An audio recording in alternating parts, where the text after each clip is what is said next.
Okay, so para sa installation ng ating Arduino IDE, so double click lang natin siya, agree, then let's keep it only for me. Next, install, then wait lang natin matapos yung installation ng Arduino IDE natin. Okay, after ng setup natin, let's click lang yung finish. Then, eto na ngayon yung Arduino or IDE. So, dito tayo magko-code and then dito natin isa-setup yung Arduino natin.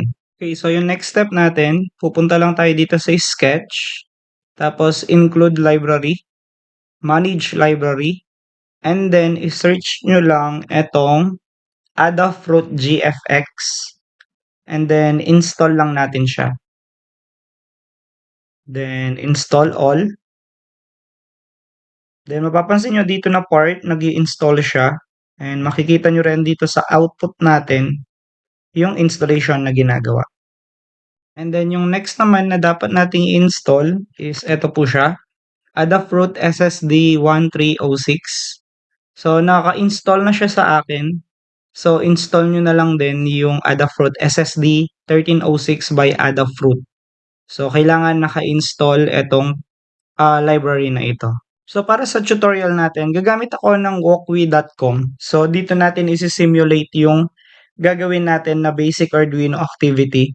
Pero mamaya ipapakita ko yung video talaga na working in real scenario yung ating project. Para lang makita natin kung paano yung wiring, gagamit lang tayo ng simulator. So, meron akong Arduino Uno dito, breadboard, and then itong LED natin.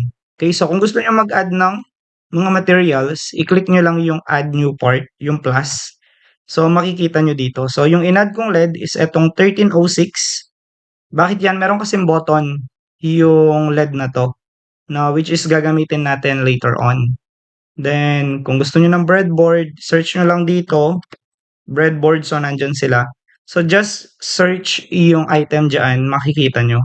So, yung first na gagawin natin, i-move lang natin itong LED natin dito sa mismong breadboard natin. Then, after nun, itong VCC natin, i-connect natin siya dito sa 5 volt natin. Then, i-move lang natin siya pababa para hindi masyadong pangit tignan.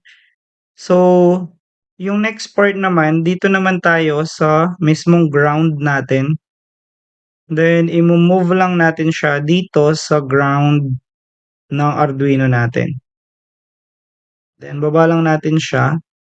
So, meron yung color yung mga wire. So, bahala na kayo kung paano yung color coding nyo sa wire. Pero since for basic lang naman to, hindi na ako magiging ano sa mga colors.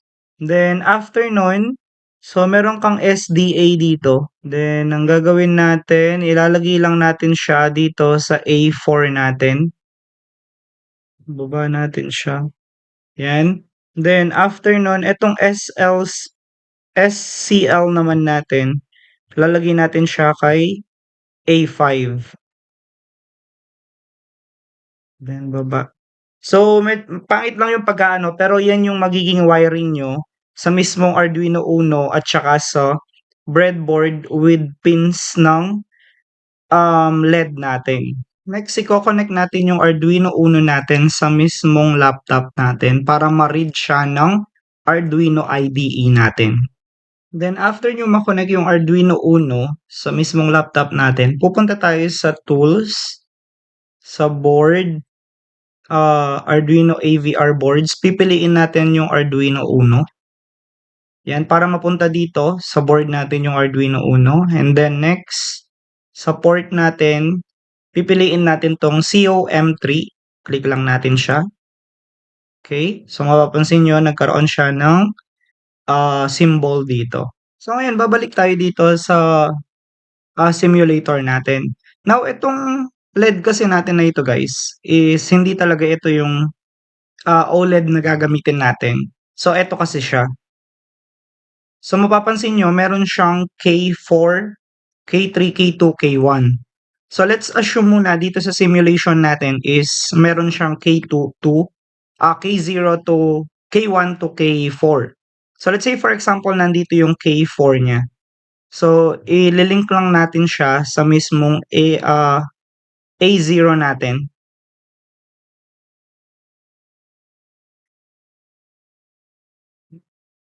Okay, so para makapag-press tayo sa mismong LED natin.